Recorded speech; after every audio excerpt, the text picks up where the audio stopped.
সুপ্রিয় দর্শক, বাংলাদেশ টেলিভিশনের নিয়মিত আয়োজন ফ্যাসিবাদের দিনলিপি অনুষ্ঠানে আপনাদের সবাইকে স্বাগত জানাচ্ছি।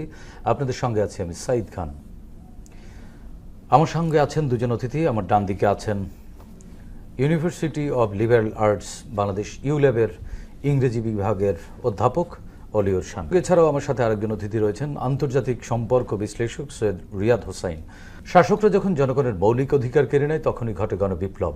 69, 90 এবং 24-এর অভ্যুত্থান তাই বলে। জার্মানির হিটলার, ইতালির মুসোলিনি, জাপানের হিদেকি তোজো, স্পেনের ফ্রান্সিসকো ফ্রাঙ্কো এবং বাংলাদেশের মুজিব ও হাসিনা তার প্রকৃষ্ট উদাহরণ। মানবজাতির ক্যালেন্ডারের পাতাকে রক্তাক্ত করা দেশ বিদেশের এই শাসকরা জেনে গেছে অত্যাচারের ফলাফল কি হয়। গবেষণামূলক এই অনুষ্ঠানের মাধ্যমে গত সরকারের স্বৈরাচারী ও ফ্যাসিবাদী নীতির ধরনকে আমরা চিহ্নিত করবার চেষ্টা করছি, খুঁজে বের করবার চেষ্টা করছি নাগরিক অধিকার নিশ্চিতের পথ, যাতে ভবিষ্যতে আর কোনো শাসক নাগরিক স্বাধীনতাকে লঙ্ঘনের সাহস না পায়। দর্শক, আজ 1 জুন 2025। গত 16 বছরের শুধুমাত্র এই দিনটিতে কি কি ঘটেছিল, অতিথিদের সঙ্গে আলোচনার আগে বিভিন্ন গণমাধ্যম থেকে সংগৃহীত কিছু সংবাদের শিরোনাম দেখে আসি। 2011 প্রধানমন্ত্রীকে ভুল বোঝাচ্ছেন উপদেষ্টারা। 2012 বিমানে 80 কোটি টাকা গচ্ছা প্রকৌশলীদের দায়িত্বহীনতার কারণে। 2013 18 দলে যোগ দেওয়ার সিদ্ধান্ত বিকল্প ধারা। 2014 পদ্মা সেতু 2018 সালের মধ্যে নির্মিত হবে, যোগাযোগ মন্ত্রী। 2015 আওয়ামী লীগ আর গণতন্ত্রে ফিরতে পারবে না, আসম আব্দুর রব। 2017 নরসিংদীতে র্যাবের জঙ্গি বিরোধী অভিযান, গ্রেফতারকৃতদের বিরুদ্ধে জঙ্গি সংশ্লিষ্টতার প্রমাণ মেলেনি। 2018 ইয়াবার চালান, পুলিশি প্রোটেকশনে হাত বদল। 2019 চোর বাটপার জামিনে মুক্তি পেলেও খালেদা জিয়া পাচ্ছেন না, দুদু। 2021 ঢাকা বিশ্ববিদ্যালয়ে ছাত্রদলের খাবার বিতরণ কর্মসূচিতে ছাত্রলীগের হামলা, আহত 20। দর্শক, আমরা দেখে নিলাম গত 16 বছর ধরে ফ্যাসিস্ট শেখ হাসিনা সরকার কিভাবে রাষ্ট্রীয় প্রতিষ্ঠানগুলোকে মানুষের মুখোমুখি দাঁড় করিয়ে মানবিক অধিকার কেড়ে নিয়েছিল। এসব বিষয় নিয়ে আলোচনা শুনবো। শুরুতেই যাচ্ছি অলি ওরশান, আপনার কাছ থেকে জানতে চাচ্ছি 2011 সালের একটি সংবাদে দেখছি প্রধানমন্ত্রীকে ভুল বোঝাচ্ছেন উপদেষ্টারা। একটি জাতীয় দৈনিকের খবর। একজন স্বঘোষিত দৃঢ় নেতা কেন ভুল বোঝানোর ফাঁদে পড়ে বারবার গণবিরোধী সিদ্ধান্ত নেন? এটি কি নেতৃত্বের অযোগ্যতা নাকি অন্য কিছু? প্রথমত, যিনি একজন নেতৃত্বের অবস্থানে রয়েছেন তার নেতৃত্বের প্রথম জায়গাটাই হচ্ছে যে তিনি বিভিন্ন মানুষের উপদেশ গ্রহণ করবেন। তার যারা অ্যাডভাইজারি কাউন্সিল বোর্ড বা যারাই তার আশেপাশের নেতৃত্ব স্থানীয় মানুষরা রয়েছেন তাদের কথা শুনবেন, কিন্তু যখন তিনি সিদ্ধান্ত গ্রহণ করবেন সেই সিদ্ধান্ত গ্রহণের এখতিয়ার আসলে ওনার নিজের কাছে। ফলে যখন আমরা দেখি যে কারো কোনো সিদ্ধান্তের ক্ষেত্রে কোনো ভুল সিদ্ধান্ত গৃহীত হয়, সেটি যখন তার উপদেশ দাতাদের উপরে চাপানো হয়, তার অর্থই হচ্ছে আমরা একটা মিস লিডারশিপের কথা বলছি। এবং সেই মিস লিডারশিপের ফলে আমরা যিনি নেতৃত্বের পজিশনে আছেন, যেটি আমরা বিগত সরকারের সময় দেখেছি, তিনি যে সিদ্ধান্তগুলো নিয়েছেন সেই সিদ্ধান্তগুলোর দায়ভার তার নিজের উপরে যেমন বর্তায়, তেমনি তার আশেপাশে যারা রয়েছেন তার দলসহ বাকি সকল মানুষকে সেটার প্রভাব ভোগ করতে হয়, যেটি তারা ভোগ করেছেন। নেতৃত্বের জায়গাতে যখন আছেন, আপনার নিজের বিবেচনা বুদ্ধি ব্যবহার করে, এবং যিনি একদম নিজেকে খুবই প্রায় মার্গারেট থ্যাচারের মতন আয়রন লেডি ইমেজ হিসেবে সবার সামনে নিজেকে উপস্থাপন করছেন, তার তো আসলে ভুল উপদেশের ফলে তাকে মিসগাইড যদি করাও যায়, সেটিও আসলে একটা মিস লিডারশিপের উদাহরণ, নেতৃত্বের অযোগ্যতা। শেখ হাসিনা কি আসলে দক্ষ নেতৃত্ব ছিলেন না? তিনি কি নিজের দ্বারা পরিচালিত হতেন না? অবশ্যই দক্ষ নেতৃত্ব ছিলেন না, এবং আমরা তো অনেকেই আসলে আশঙ্কা বোধ করছিলাম যে ওনার মানসিক অবস্থাটা কি পর্যায়ে রয়েছে, কারণ যেই ধরনের প্রতিক্রিয়া উনি দেখাতেন বিভিন্ন ঘটনার ক্ষেত্রে, এবং এক ধরনের ভিন্ডিকটিভ যেটাকে আমরা বলি, সেই ধরনের আচরণ ওনার মধ্যে ভীষণ রকমের ভাবে ছিল। ফলে এই এক ধরনের হিংসা, প্রতিহিংসার বশবর্তী হয়ে যিনি নেতৃত্ব স্থানে থেকে পরিচালনা করছেন দেশ, তার আসলে নেতৃত্বের যোগ্যতা তো বটেই, আমরা তার মানসিক অবস্থা নিয়েই শঙ্কিত ছিলাম। ফলে উপদেশ কারা দিচ্ছেন আর কারা দিচ্ছেন এবং তার প্রেক্ষিতে উনি কী সিদ্ধান্ত গ্রহণ করছেন, সেটার ফলে যে পরিস্থিতি তৈরি হচ্ছে, তার ফলে আসলে ওনার সামগ্রিক দল এবং আমরা ক্ষতিগ্রস্ত হয়েছি। ফলে এটা নিঃসন্দেহে নেতৃত্বের ব্যর্থতা, সেটিকে আসলে কোনোভাবেই ঢাকা সম্ভব নয়। কিন্তু অভিযোগ আছে উনি সবসময় ভারতের উপরে, ভারতের পরামর্শে চলতেন, ভারতের প্রেসক্রিপশন নিয়ে চলতেন। তাহলে এখানে এত উপদেষ্টা পরিষদ ঝাউস করে সাজাবার কি প্রয়োজন ছিল আসলে? বহির্বিশ্বের হস্তক্ষেপ যখন আমরা কথা বলি, সরাসরি তো আসলে এই হস্তক্ষেপগুলো সবসময় ঘটে না, সেটির পেছনে নানান রকমের কৌশল কাজ করে, নানান রকমের চ্যানেল কাজ করে। ফলে হয়তোবা ওনার উপদেষ্টা পরিষদের মধ্যেই এমন ব্যক্তিরা ছিলেন যারা ওই প্রেসক্রিপশনগুলো ওনার সামনে নিয়ে আসতেন, কিংবা তারা যখন উপদেশ দিচ্ছেন, তারা উপদেশ দেবার আগে হয়তোবা অন্য কারো উপদেশ নিয়ে ওনার সামনে এসে হাজির মানে হচ্ছেন। আপনি হয়তো বলছেন কেন, আপনি এখনো কি কনফিউজড? না না, নিঃসন্দেহে না। আমি হয়তো বলছি যে যেহেতু কি প্রক্রিয়ায় ঘটেছে সেটির সামগ্রিক চিত্রটা আমাদের সামনে তার মানে পুরোপুরিভাবে প্রক্রিয়া হাজির না। এটিই ছিল আসলে। তাকেও বলার অপেক্ষাই রাখে না, কারণ উনি যে ভারতে আশ্রয় পেলেন, ওনাকে যে ভারতে নিয়ে যাওয়া হলো, সেটি কিভাবে ঘটলো, সেই উপদেশ কে দিয়েছিলেন? কিন্তু ওনাকে? ভারত তো বলছে একটু মানবিক জায়গা থেকে ওনারা আশ্রয় দিয়েছেন। মানবিক জায়গা থেকেই যদি তারা আশ্রয় দেন, আমরা তো বিশ্বের বাংলাদেশের বহু রাজনীতিবিদকে রাজনৈতিক প্রতিহিংসার শিকার হতে দেখেছি।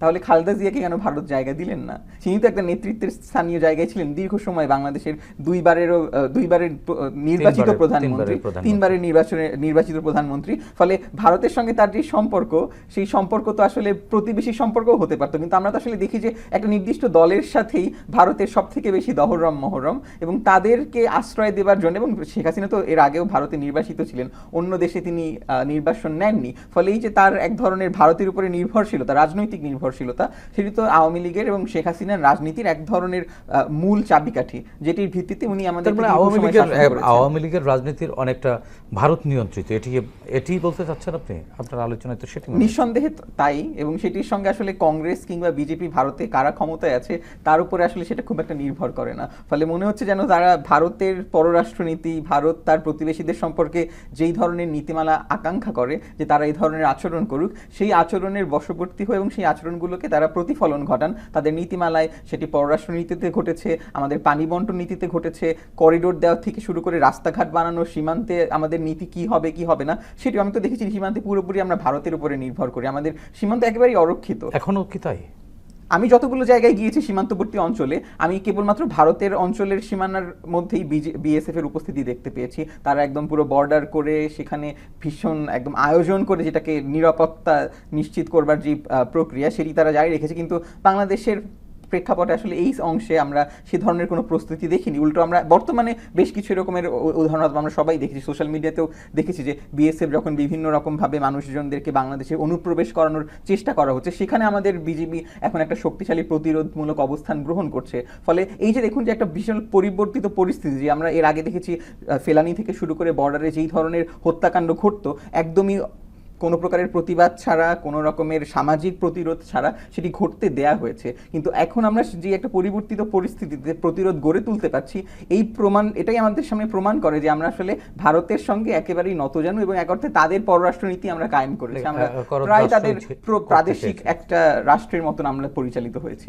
রিয়াদ ভাই, আপনিও কি তাই মনে করেন? অলি হোসেন ভাই যেটি বললেন যে আসলে উনি সুস্থ মস্তিষ্কের মানুষ ছিলেন না, এবং ভারত যেভাবে বলতো সেভাবেই তিনি আসলে রাষ্ট্র চালিয়েছেন, এবং এক অর্থে ভারত প্রতিবেশী রাষ্ট্র হিসেবে বাংলাদেশের জনগণের সাথে সম্পর্কটি গড়ে তোলেনি, অ্যাসাইন্ড ছিল এক প্রকার শেখ হাসিনা। শান ভাইয়ের কথায় সারমর্ম এরকমই দাঁড়ায়। আপনার পারসেপশন থেকে আপনি কিভাবে দেখেন? আপনি তো আন্তর্জাতিক সম্পর্ক নিয়ে ঘাটাঘাটি করেন। প্রাক্তন প্রধানমন্ত্রী শেখ হাসিনা বিশ্বাস করতেন উনি বঙ্গবন্ধুর কন্যা বলে আওয়ামী লীগ হচ্ছে তার পৈতৃক সম্পত্তি, এখানে যারা থাকবে তারা তার লেজুর ভিত্তি হতে থাকবে। এবং আমার নিজের চোখে দেখা অনেক বড় বড় নেতারা তার পায়ের সামনে বসা। ঠিক আছে, আমাদের বাংলাদেশে যদি আপনি উপদেষ্টা মণ্ডলী বলেন, বাংলাদেশের ক্ষেত্রে ভারতের প্রাক্তন রাষ্ট্রপতি জনাব প্রণব মুখার্জি 1964 সন থেকে বাংলাদেশের এই সেক্টরটা দেখেন, এবং ওনার হাত ধরে 71-এর যুদ্ধ, এবং এরপরে শেখ হাসিনা তার কথা মতোই জিনিসটা চলতেন। উনি আসলে দিল্লিতে তার প্রাইমারি কন্ট্যাক্টর ছিলেন। জনাব প্রণব মুখার্জি শেখ হাসিনার মতো বেশ কিছু স্বনামধন্য রাজনীতিবিদদেরও গডফাদার। 96-এর ইলেকশনের সময় যখন উনি প্রথমে রাজনৈতিক দলের যে নেতা নেত্রী আছে তাদের কথা শুনে কিন্তু ভারতের সঙ্গে দূরত্ব সৃষ্টি হয়, যার ফলে উনি 2001-এ হেরে যান। 2008-এর ইলেকশনের নীল নকশায় তৎকালীন ভারতীয় রাষ্ট্রদূত পিনাক রঞ্জন চক্রবর্তী এবং ডেপুটি অ্যাম্বাসেডর মার্কিন যুক্তরাষ্ট্র যিনি ছিলেন, উনি একজন ভারতীয় বংশোদ্ভূত ছিলেন, তাদের নকশাতেই কিন্তু আসলে ইলেকশনটা হয়, যেটাতে Awami League landslide election 2/3 majority নিয়ে এসেছেন। এবং সেখান থেকে যে জিনিসটা দেখা গিয়েছিল, এটা আপনারা সবাই জানেন জিনিসটা, যে সেটা হচ্ছে যে শেখ হাসিনা উপদেষ্টা মণ্ডলীর সদস্য দ্বারাই চালিত হইতেন এবং এদের প্লেসমেন্টটা ওখান থেকে প্রেসক্রাইব করা ছিল, অ্যাপার্ট ফ্রম যারা কিনা ওখান থেকে কথাগুলো বলতেন। এই উপদেষ্টা পরিষদই কি ভারতের প্রেসক্রিপশনে সাজানো হয়েছিল? জি, এবং তারাই আসলে জিনিসটাকে বলতেন যে কোন ডাইরেকশনে যাবেন। আপনি বলছেন যে আমি আসলে ওনাকে I will give her the benefit of the doubt, in the sense যে একটা মানুষ এত বোকা হতে পারে না, ঠিক আছে, কিন্তু উনি প্রেসক্রিপশনে চলতেন। এবং ভারতে আপনি কংগ্রেস বলেন বিজেপি বলেন, ইট ডাজন্ট ম্যাটার, তার জন্য যে জিনিসটা ছিল ভারত বাংলাদেশকে তার ঔপনিবেশিক একটা রাষ্ট্র মতো মনে করত। আমাদের করে রাখবার জন্য যেইভাবে মেকানিজম করার প্রয়োজন সেটিই তারা করত। জি, এবং এর ভেতর দিয়ে কিন্তু আমি জানি না নিজের জন্য কতটুকু বিপদ এনে বাংলাদেশের স্বাধীনতার একটা মৌলিক যে এক্সিস্টেন্স যে জিনিসটাকে বলে আমাদেরই হচ্ছে, তারা তো যে কোনো সময় এটাকে নিয়ে নিতে পারতো, কিন্তু নেয়নি। কিন্তু আমাদের জন্য কিন্তু তারা অনেক লাভবান হয়। কিভাবে? অর্থনৈতিকভাবে। আমাদের দেশে যত সোনা ধরা পড়ে, আপনি কি খুঁজে দেখেছেন সোনাগুলো কোথায়? তাহলে যায় কোথায়? এটি তো আমাদের ভল্টে আপনি জমা হয়। দেখবেন যে বর্ডারে এমনও আছে যারা কিনা ভারতীয়রা ঢুকতে পারে না। এই যে একজন এমপি মারা গেলেন কলকাতায়, আনার, হ্যাঁ আনার, এইগুলা this are sensitive subjects. But আপনি যদি রাষ্ট্র পরিচালন ক্ষেত্রে বলেন, Sheikh Hasina learned it very well যে 96-এর পরে যে আওয়ামী লীগের কাউকে, এই জন্য কি হলো, আওয়ামী লীগের যত সিনিয়র নেতারা আছেন এবং উনি বুঝছেন যে এরা আমার কম্পিটিশন। আপনি তোফায়েল আহমেদ সাহেব বলেন, সিনিয়র জন নেতৃত্ব, সবাই কিন্তু আস্তে আস্তে উনি কিন্তু সাবট্রাক্ট করে গেলেন, দিয়ে উনি একা ইউনিল্যাটারালি ডিক্টেটরিয়াল যে জিনিসটা উনি যেটা চাইতেন সবসময়, যে আমি একা, আমি থাকবো, আমি সব, আমারই পরিবার, কোনো বিকল্প নেই, কেন আমি খাল কেটে কুমির আনবো। তো এই যে পার্সপেক্টিভগুলো তার যে ছিল, সেটার জন্য এই উপদেষ্টা মণ্ডলী এদের তো কারো কোনো রাজনৈতিক ব্যাকগ্রাউন্ড নেই, কিন্তু খেয়াল করে এদের ব্যাকগ্রাউন্ডে দেখবেন তার ব্যুরোক্রেসিটাকে কন্ট্রোল করতে পারতো, ব্যুরোক্রেসিটা তার বুঝতো, ব্যুরোক্রেসি থেকে তাদের ক্যারিয়ার অনুযায়ী। এবং এইচটি ইমাম তার রোলটা দেখেন, তার এত কন্ট্রোভার্সিয়াল রোল বঙ্গবন্ধু হত্যার সময়ও, অথচ সে হলেন শেখ হাসিনার অ্যাডভাইজার। তো তাদের প্রেসক্রিপশন অনুযায়ী চলতো। তারপর যখন কংগ্রেসও যখন চলে গেল, প্রণব মুখার্জি সাহেব যখন মারা গেলেন, তো দেন অজিত দোভাল অ্যান্ড অমিত শাহ, হ্যাঁ, দে টুক ওভার। উনি উপদেষ্টা মণ্ডলীটাই পছন্দ করতেন, উনি রাজনৈতিক আর কোনো জিনিস, তখন হয়েছে কি উনি দেশটা আসলে রাজনীতি করে, মানুষ ইম্পর্টেন্ট না, আওয়ামী লীগেরও কেউ ইম্পর্টেন্ট না, আমি রাজা, রাজ্য আমার, দেশ আমার, সবাই আমরা সেকেন্ডারি আছি, আমাদের ভাগ্য, স্বাধীনতা উনি আমাদের করিয়ে দিয়েছেন ওনারা সবাই। আরেকটি জিনিস আপনার কাছ থেকে জানতে চাচ্ছি, সেটি হচ্ছে 2012 সালের একটি খবরে বিমানে 80 কোটি টাকা গচ্চা প্রকৌশলীদের দায়িত্বহীনতার কারণে। দৈনিক যুগান্তরের খবর ছিল 2012 সালের, যেখানে একজন সাধারণ নাগরিকের ট্যাক্সের টাকায় দেশ চলে, সেখানে এই সরকার কিভাবে, মানে তৎকালীন শেখ হাসিনা সরকার কিভাবে এমন চরম অপচয়কে দায়হীনতার চাদরে ঢেকে দেয়? এটা কি রাষ্ট্রীয় দুর্নীতিকে প্রাতিষ্ঠানিক রূপ দেওয়ার আরেকটা দৃষ্টান্ত ছিল কিনা? বিমান বলেন এবং অন্যান্য অর্গানাইজেশন যেগুলো বলেন, এদের কর্মচারীরা তাদের তো আসলে দুর্নীতিগ্রস্ত। তারা যখন দেখবে যে এখানে জবাবদিহিতা নাই, আপনি সংসদীয় কমিটি আছে, আপনার তাদের মেইন অবজেক্টিভটা কি ছিল, আমি এখানে এসে টাকা বানাবো, আখের গুছাবো, আমাকে তো কেউ ধরবে না। আপনি পুলিশ বলেন, বিমান বলেন, কোন অর্গানাইজেশনটা বাদ গেল? কিন্তু সেই বিমান এখন আবার দুটো হলেও তো ঘুরে দাঁড়িয়েছে বিমান। এখন দাঁড়াচ্ছে কারণ দ্যার ইজ অ্যাকাউন্টেবিলিটি নাও। এখন তারা কোনো কিছু করেও পার পেতে পারবে না। তখন তো আমাদের বাক স্বাধীনতাও ছিল না। দু একটা লাইন দিয়ে যে 80 কোটি টাকা যেটা বলেছে, এটা তো ট্যাক্সের টাকা, এটা তো কারো টাকা না। এখন এটা তারা কিভাবে কি গাফিলতির জন্য 80 কোটি টাকা তো অত্যন্ত, মানে বলবো যে লিটল অ্যামাউন্ট, হাজার হাজার কোটি টাকা চলে গেছে। আমি তো একজনের সাথে ঠাট্টা করতাম, শি জিনপিং যখন এই জুলাই মাসে শেখ হাসিনাকে $100 মিলিয়ন বললো, তখন আমি বললাম, আরে ভাই, বেনাজির আহমেদ সাহেবই তো ওনাকে $100 মিলিয়ন দিতে পারে, তো চায়নার কাছে তো এটা যাওয়ার জন্য দরকার হয় না। আমাদের দুর্নীতি এত বিশাল অঙ্কে হয়েছে, কিন্তু আপনি যদি দিনের শেষে দেখেন এই অর্থগুলো কার, আমার আপনার, রাষ্ট্র কিভাবে চালিয়েছে, ব্যাংকের থেকে ধার নিয়ে দেউলিয়া করে দিয়েছে সব ব্যাংকের। আজকের প্রতিফলনটা আমরা দেখছি আমাদের বাজেটে, কত ভাগ সুদ উঠেছে বাজেটে দেখেছেন? এইটা আমাদেরকে আগামী তখন 20 আমরা বছর বুঝতে টানতে পারিনি হবে। কেন? আমাদেরকে বুঝতে দেয়া হয়নি? আমাদের না, আমরা বুঝতে দেয়া- বুঝলেও কিছু বলতে পারিনি? ভাই, মানুষকে তো গুলি করে মেরে ফেলতো। আপনি দাঁড়াবেন কোথায়? যে আপনার গণতন্ত্রের একটা প্রধান জিনিস কি, যে আপনার একটা রাষ্ট্র থাকবে, অপোজিশন থাকবে, এবং দলের ভেতরেও যদি কেউ সমালোচনা করতো, সে ব্যাকবেঞ্চে পাঠিয়ে দাও। এটা তো উদার, যে যেভাবে পড়ে।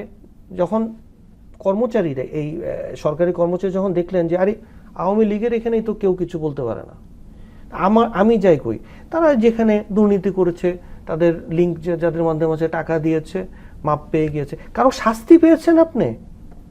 এই যে ঘটনাটা ঘটলো 80 কোটি টাকা, কারো শাস্তি হয়েছে? না, কারো আমরা দেখেছি পুরস্কার হয়েছে? কিছুদিন জিজ্ঞাসাবাদ, কিছুদিন দুদকে তলব, এরপরে আবার তলানিতে পড়ে তারপরে যাওয়া। সার্টিফিকেট দিয়ে দেয়, পাস সার্টিফিকেট, কোনো কিছু পাওয়া গেল না, ধরা পড়লো না। মানুষ সময় তোলে, এত বেশি সমস্যার ভেতরে ছিল, মানে আইওয়াশ একেবারে। আস্তে আস্তে আস্তে আস্তে মানুষ ভুলে যায়। আজকে আপনি যদি 80 কোটি টাকার এই ঘটনাটা না বলতেন 2025 সনে, মানুষ বলতে পারবে? আপনি যদি কাউকে জিজ্ঞেস করেন 2012 সনে ঘটনা ঘটে, আপনার মনে আছে? ভাই, এত কিছু হয়েছে, মানে আমাদের জাতিগত বৈশিষ্ট্য এটি, আমরা ভুলে যাই। আমরা ভুলে যাই।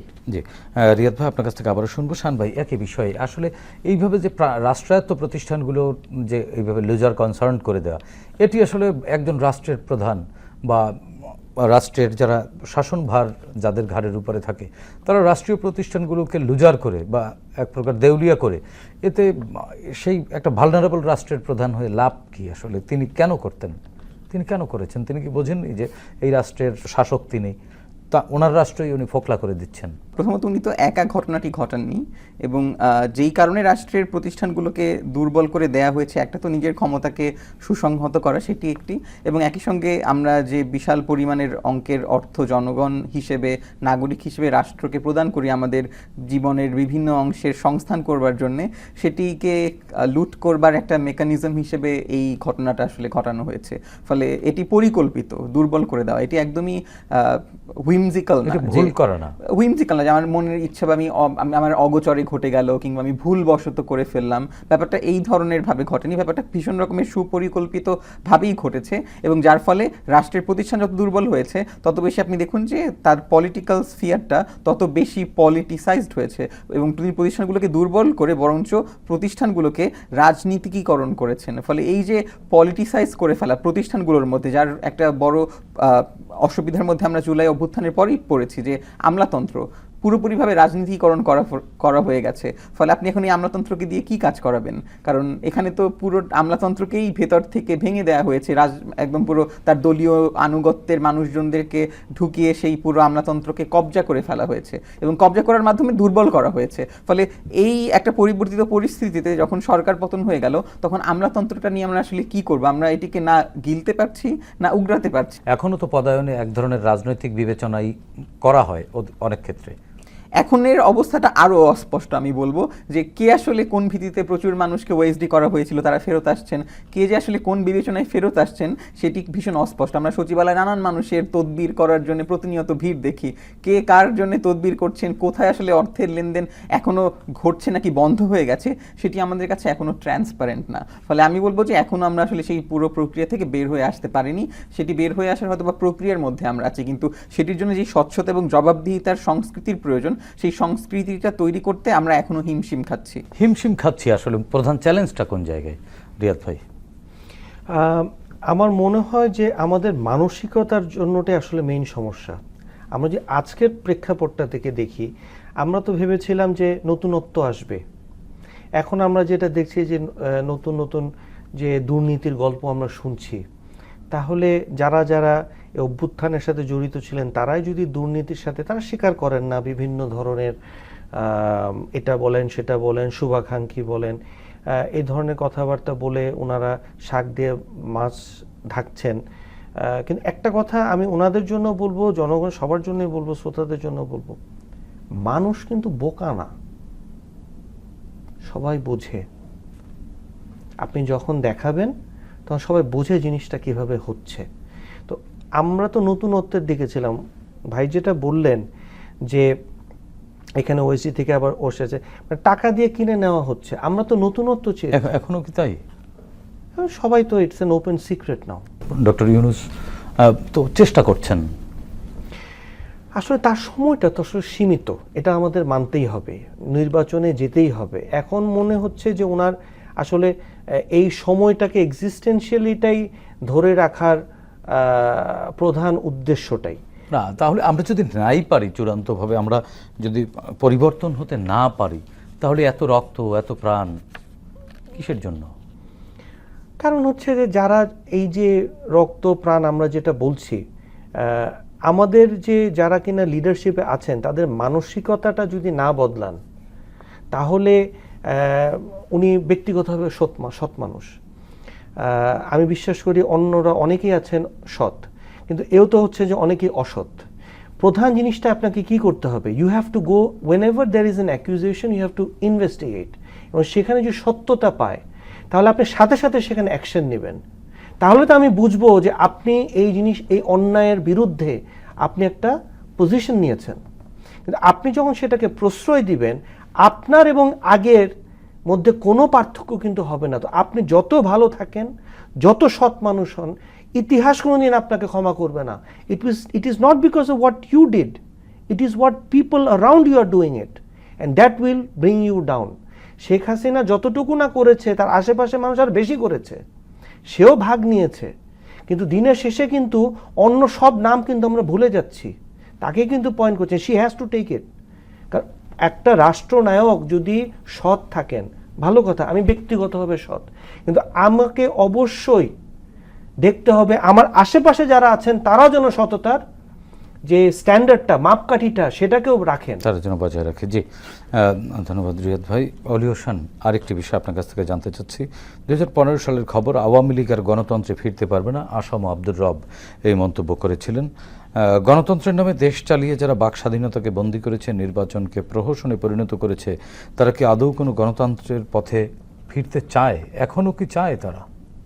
আমরা তো দীর্ঘ সময়ে আওয়ামী লীগের নেতাদের মুখে গণতন্ত্রের জব শুনতে শুনতে এক অর্থে বিরক্তই হয়ে গিয়েছিলাম, কিন্তু প্রকৃত চিত্রটা আমরা ভিন্ন দেখতে পেয়েছি। ফলে পরপর এতগুলো নির্বাচন যারা কারচুপি করেছে, পুরো রাষ্ট্র ব্যবস্থার প্রতিষ্ঠানগুলোকে যারা জনগণের হাত থেকে বেহাত করে ফেলেছে, তারা আসলে গণতন্ত্রে ফিরতে চায় বলে অন্তত আমার কাছে এখনো মনে হয় না। তাদের মধ্যে এরকম কোনো মানসিকতা দেখা যায় যে এত খুন, এত তারা তো স্বীকার করেনি, একবারও কি তারা স্বীকার করেছে? তারা এখনো ষড়যন্ত্র তত্ত্বের কথা বলে গেছে, এবং সম্প্রতি নিষিদ্ধ হওয়ার আগ পর্যন্ত তারা, কিন্তু নিষিদ্ধ হওয়ার পরেও তো তারা কখনোই জুলাইয়ের হত্যাকাণ্ডকে স্বীকারই করেনি যে এই হত্যাকাণ্ডটা ঘটেছে। তারা পুরো ব্যাপারটাকেই একটা ষড়যন্ত্র তত্ত্ব, হ্যাঁ, কিংবা স্যাবোটাজ হিসেবে বিবেচনা করবার কথা সবার সামনে উপস্থাপন করেছে। এবং তাদের নেত্রী যিনি এখন ভারতে আশ্রয়ে আছেন, তিনি নিজেই তো অস্বীকার করেছেন যে না, এটি কোনো না কোনোভাবে ষড়যন্ত্রের মাধ্যমে এটি ঘটানো হয়েছে। ফলে এই যে হত্যাকাণ্ডগুলো ঘটেছে সেটির একটারও দায়ভার তারা স্বীকার করেনি।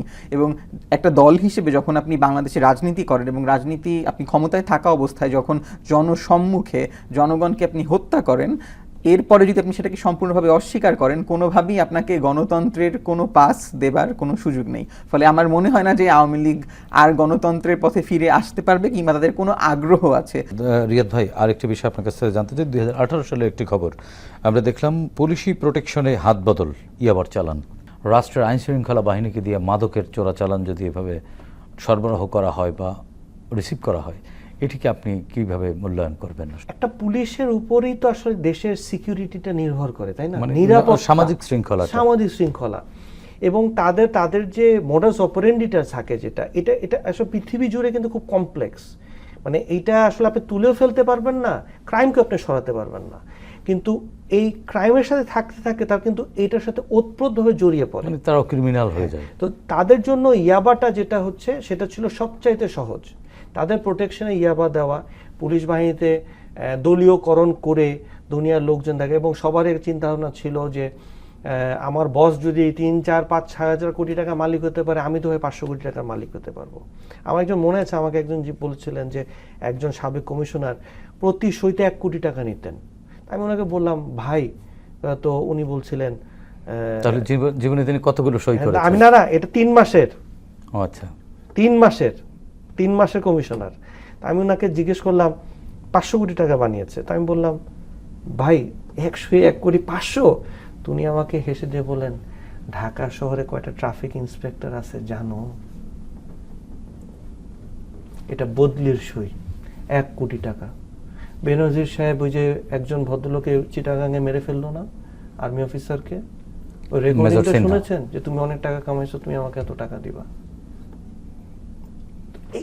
ইয়াবা is just one part of the picture. এটা সহজ, সবাই আপনাকে টাকা দিয়ে যাবে, অন্যগুলো একটু কঠিন। বেশিরভাগ সদস্যরা একটা দলের সাথে অঙ্গীকারবদ্ধ, তারা ছোটবেলা থেকেই একটা দল করছে, চাকরি পেয়েছে, টাকা দিয়ে চাকরি নিয়েছে, মানে চাকরি বা কর্মজীবনের মধ্যে কোনো পার্থক্য পাইনি। আসছে, আমি রাজনীতি করতাম, এখন পুলিশে আসছি, আমার একটা টার্গেট আছে, রিটায়ারমেন্ট ফান্ডে আমি দুবাই থাকবো, আমার এত কোটি টাকা থাকবে, আমি এটা করব। তো ওই ওই ওই জিনিসটাতে খেয়েই হারায় ফেলানো আর কি। মানে আমার রিটায়ারমেন্ট প্ল্যানটা নষ্ট হয়ে গেছে, এই জন্য I am traumatised. Perhaps that may be the story. কিন্তু আপনি যদি বলেন যে আমি ট্রমাটাইজড কারণ আমাকে আমার থানা পুড়িয়ে দিল, তাহলে ভাই আপনার চাকরি করার, এই পুলিশে চাকরি করার কোনো যোগ্যতা নাই। I would say abolish everything, নতুন করে পুলিশ তৈরি করেন এবং রাষ্ট্রের নাগরিকদের আপনি নিরাপত্তা দেওয়াটা যাতে, সেটার জন্য আর্মি করতে হয়, আনসার করতে, যাকে দিয়ে করতে হয়। পিছনের যারা কিনা পুলিশ অফিসার আছেন, যারা কিনা রিটায়ার করেছেন, আপনি তাদেরকে আনেন, যে করতে পারবে না তাকে রাখবেন না। জি, একই বিষয়ে শান ভাই আপনার কাছ থেকে জানতে চাইছি। আমরা বিদায় নেব শেষের দিকে। আমরা পুলিশ বাহিনীর ক্ষেত্রে যেটা দেখেছিলাম, ওনারা তো ট্রিগারের পেছনে ছিলেন, ফলে ট্রিগারের পেছনে যিনি থাকেন তার আসলে ট্রমা ন্যারেটিভটা খাটে না। যিনি ট্রিগারের ওই পাশে আছেন, যার বুকে গুলিটা লেগেছে, তিনি ট্রমার কথা দাবি করতে পারেন। এবং আমরা তো দেখেছি যে এখনও পুলিশের মধ্যে অনেকেই ভেতরে তাদের যে সিন্ডিকেটগুলো রয়েছিল সক্রিয়, সেগুলোকে পুনরায় সক্রিয় করবার চেষ্টা করেছেন। এগুলো আমরা মিডিয়াতে দেখেছি, গণমাধ্যমের খবরে দেখেছি। তাছাড়া আমরা সম্প্রতি দেখলাম যে মোহাম্মদপুর থানায় একজন পোস্টেড একজন পুলিশ অফিসার, যিনি তার প্রোফাইল এখনও খুব গর্ব সহিত, তিনি যে একজন সাবেক ছাত্রলীগ কর্মী ছিলেন, সেটিকে প্রচার করে যাচ্ছেন এবং সেই প্রচার করবার মাধ্যমে তিনি আবার বর্তমান নানান রকমের ব্যাপারে তার প্রতিক্রিয়া দেখাচ্ছেন। ফলে এটা হচ্ছে বর্তমান সময়ের বাস্তবতা। ফলে পুলিশ বাহিনীর ভেতরে, আমরা পুলিশ সংস্কার কমিশনে কি করা হয়েছে, কিন্তু পুলিশকে যে আসলে ঢেলে সাজাতে হবে সেই প্রক্রিয়ার মধ্য দিয়ে আমরা এখনো শুরু করিনি। ফলে পুলিশকেও একদম পুরোপুরিভাবে আমরা বদলাতে পারবো শান ভাই? নিশ্চয়ই পারবো। এটি আশাবাদী আশাবাদী এবং একই সঙ্গে আমি মনে করি যে যেই কনভিকশনটা থাকা দরকার ছিল সরকারের, সেই কনভিকশনের তাদের অভাব রয়েছে। যে আমরা সত্যিকার অর্থেই পুলিশ, আপনি পুলিশ নিয়োগ দেন নতুন করে, আমরা তো প্রতি বছর নিয়োগ দিচ্ছি নতুন নতুন পুলিশদেরকে। আপনি প্রচুর সংখ্যক দেশপ্রেমিক যুবকরা রয়েছেন যারা নিঃসন্দেহে পুলিশে জনগণের সেবা করবার জন্য আসলেই অপেক্ষা করছেন। আপনি তাদেরকে নিয়ে পুলিশ বাহিনীটা ভিন্ন করে সাজান এবং তাহলেই আপনি দেখবেন যে জনগণের নিরাপত্তা বিধান করবার যে দায়িত্ব পুলিশের পালন করবার কথা, যেটি তারা 5 আগস্টের পর থেকে এখনো করেনি। আপনি ডিমোরালাইজেশন বলে আপনার সামনে ছিনতাই হবে, খুন হবে এবং আপনি চুপ করে বসে দেখবেন, এটি কোনো পুলিশ বাহিনীর দায়িত্ব হতে পারে না। বরঞ্চ এটা জনগণের জন্য ডিমোরালাইজিং যে পুলিশ বাহিনী থাকার পরেও এই কাজগুলো ঘটছে। জি, ধন্যবাদ অলিউর শান আপনাকে, ধন্যবাদ রিয়াদ হোসেন, আপনাদের দুজনকেই। প্রিয় দর্শক, 24-এর ছাত্র জনতার গণ অভ্যুত্থান পৃথিবীর ইতিহাসে নতুন পরিচিত করেছে বাংলাদেশকে। জনগণ শাসকের শোষণ নয়, চাই স্বচ্ছতা ও জবাবদিহিতামূলক রাষ্ট্র ব্যবস্থা, যার মাধ্যমে রাষ্ট্রে তাদের অধিকার নিশ্চিত হবে, প্রজা থেকে হয়ে উঠবেন নাগরিক। আসুন নতুন এই বাংলাদেশকে আমরা নাগরিক বান্ধব হিসেবে গড়ে তুলি, সাধ্যমতো ভূমিকা রাখি দেশ ও জাতি গঠনে। দর্শক, দেখা হবে আগামী পর্বে নতুন অতিথিদের সঙ্গে। ততক্ষণ পর্যন্ত ভালো থাকুন, সুস্থ থাকুন, বাংলাদেশ টেলিভিশনের সঙ্গেই থাকুন। খোদা হাফেজ।